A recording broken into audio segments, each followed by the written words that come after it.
अस्सलाम वालेकुम dear students, आज हम सेल साइकिल के सेकंड लेक्चर की तरफ चलेंगे। इसमें हम इंटरफेज़ के डिफरेंट फेजेस को डिस्कस करेंगे। तो इंटरफेज़ को 3 फेजेस में डिवाइड किया जाता है। पहला G1 फेज़। तो डियर स्टूडेंट्स, एक सेल अपने सेल साइकिल का आगाज़ हमेशा G1 फेज़ से करता है। इस फेज़ के दौरान कुछ ख़ास इवेंट्स होते हैं, उनको हम डिस्कस करते हैं। During this phase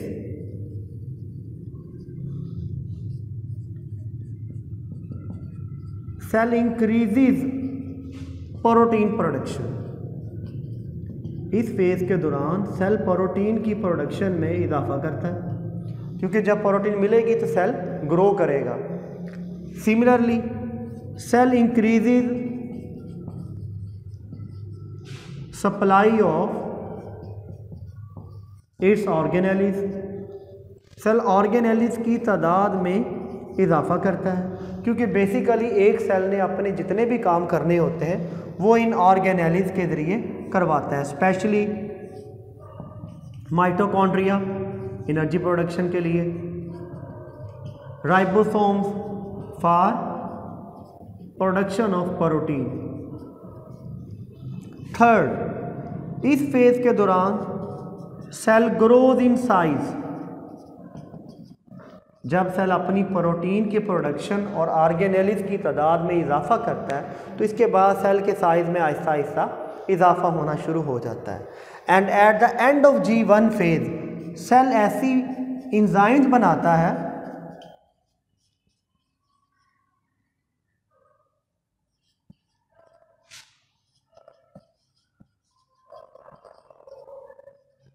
that are necessary for S phase। क्यों S phase में वो चाहिए होती हैं? For duplication of DNA।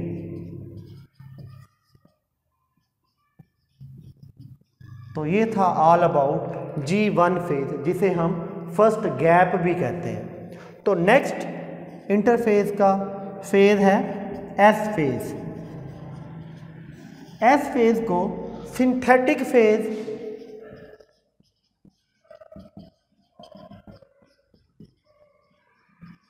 या सिंथेसिस फेज भी कहा जाता है।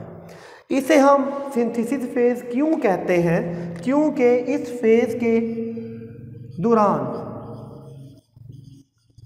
Cell duplicates DNA. सेल अपने डीएनए को डुप्लीकेट करता है, डबल करता है।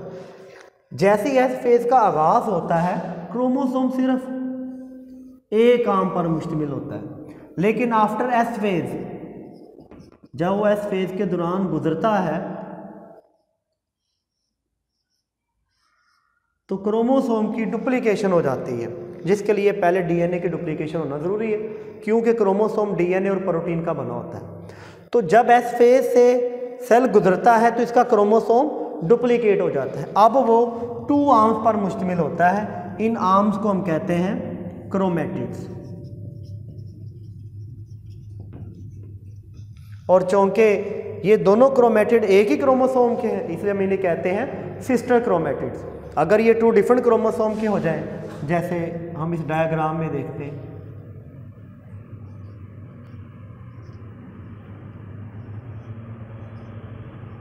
ये क्रोमोसोम आपस में सिस्टर क्रोमेटिड्स हैं, क्योंकि इनका ताल्लुक एक ही क्रोमोसोम से, ये दोनों आपस में सिस्टर क्रोमेटिड। लेकिन जब हम इन दोनों की बात करेंगे, एक क्रोमेटिड इस क्रोमोसोम का है, दूसरा क्रोमेटिड इस क्रोमोसोम का है, तो इन्हें हम कहते हैं non sister chromatids. S phase के बाद हमारा नेक्स्ट फेज आता है G2 phase, second gap.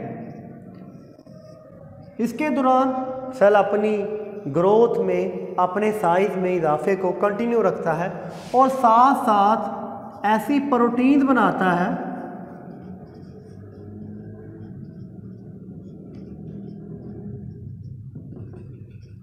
that are necessary for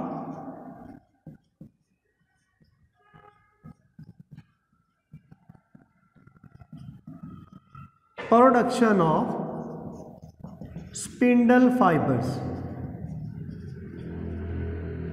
during M phase।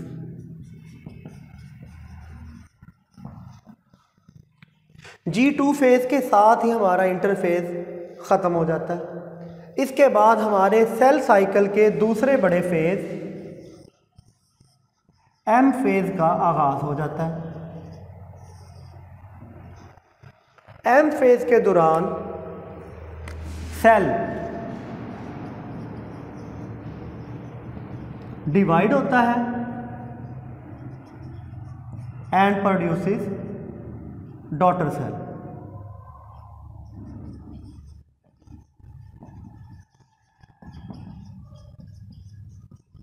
इस फेज को हम एम फेज या माइटोटिक फेज कहते हैं। समटाइम हम इसे माइटोसिस फेज भी कह देते हैं। ये सेल डिवीजन का फेज होता है। यहाँ पर हम एक नए फेज को डिस्कस करेंगे जिसे हम कहते हैं जी नॉट फेज। आप बेटे इसके नाम के ऊपर गौर करें, जी नॉट यानी इसने जी में नहीं जाना, ये जी से बाहर निकल जाता है। कैसे बेटे? कुछ सेल्स G1 फेज से आगे नहीं जाते बल्कि वो G1 फेज से बाहर निकल जाते हैं और डिवाइड करना छोड़ देते हैं। तो ऐसे सेल्स को हम कहते हैं they have enter in G naught phase. तो वो cells that have stopped dividing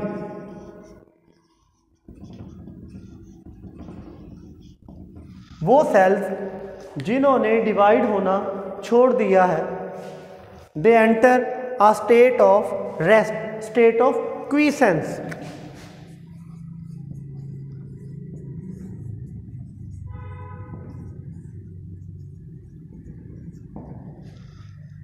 इसे हम कहते हैं जी नॉट फेज। यानी कुछ सेल्स G1 फेज से निकलकर जी नॉट फेज में आ जाते हैं, वो डिवाइड करना छोड़ देते हैं। ऐसे सेल्स के मुतालिक हम कहते हैं they have entered G naught phase, ये स्टेट ऑफ क्वीसेंस में चले गए।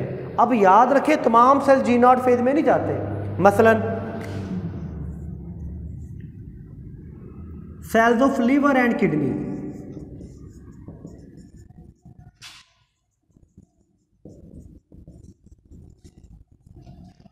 ये थोड़ी देर के लिए जी नॉट फेज में जाते हैं और फिर दोबारा से डिवाइड होना शुरू कर देते हैं। इसके बरक्स जो न्यूरॉन सेल्स हैं वो हमारी पूरी लाइफ में एक ही बार बनते हैं और फिर हमेशा के लिए जी नॉट फेज में चले जाते हैं। यही बड़े वजह है कि न्यूरल प्रॉब्लम्स का ट्रीटमेंट थोड़ा सा स्लो होता है, टाइम कंज्यूमिंग होता है। इसके बरक्स जो हमारे स्किन के सेल्स हैं जिन्हें हम एपिथेलियल सेल्स कहते हैं, they never enter G naught phase, वो सारी ज़िंदगी कंटिन्यूसली डिवाइड होते रहते हैं। यही वजह कि हमारे स्किन के ऊपर जो इन्फेक्शंस हो जाते हैं, जो कट लग जाए, कोई इंजरी हो जाए, वो जल्दी रिकवर हो जाती है। तो अब डायग्रामेटिक लुक के साथ हम इंटरफेज के फेजेस को डिस्कस करते हैं। ये देखिए, ये G1 फेज में एक सेल पड़ा हुआ है जिसने ग्रोथ नहीं करनी है, आगे सेल साइकिल में नहीं जाना, वो क्वीसेंस में चला जाता है, वो जी नॉट फेज में एंटर हो गया। अब वो सेल्स जो डिवाइड होना जारी रखते हैं यानी सेल साइकिल के अंदर अपना रोल प्ले करना चाहते हैं, they enter in S phase. और एस फेज को हमने कहा था सिंथेसिस। एस फेज में क्या होता है कि ये क्रोमोसोम डुप्लीकेट हो जाता है क्योंकि डीएनए डुप्लीकेट हो चुका है, लिहाजा अब क्रोमोसोम कुछ इस तरह से बन जाएंगे। एस फेज के बाद cells enter into G2 phase. इसमें अगेन सेल अपने साइज में थोड़ा सा इजाफा कर रहा है और कुछ प्रोटीन्स बना रहा है that are necessary for next phase. तो ये हमारा फर्स्ट फेज था, ये हमारा सेकंड फेज था और ये वाला हमारा थर्ड फेज था जिसे हम कहते हैं G2 फेज। ये भी हमारा ग्रोथ का फेज है। After G2 cells enter in mitosis.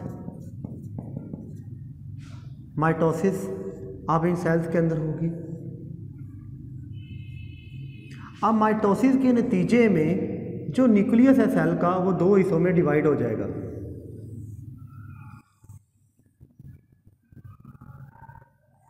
अब ये देखिए आप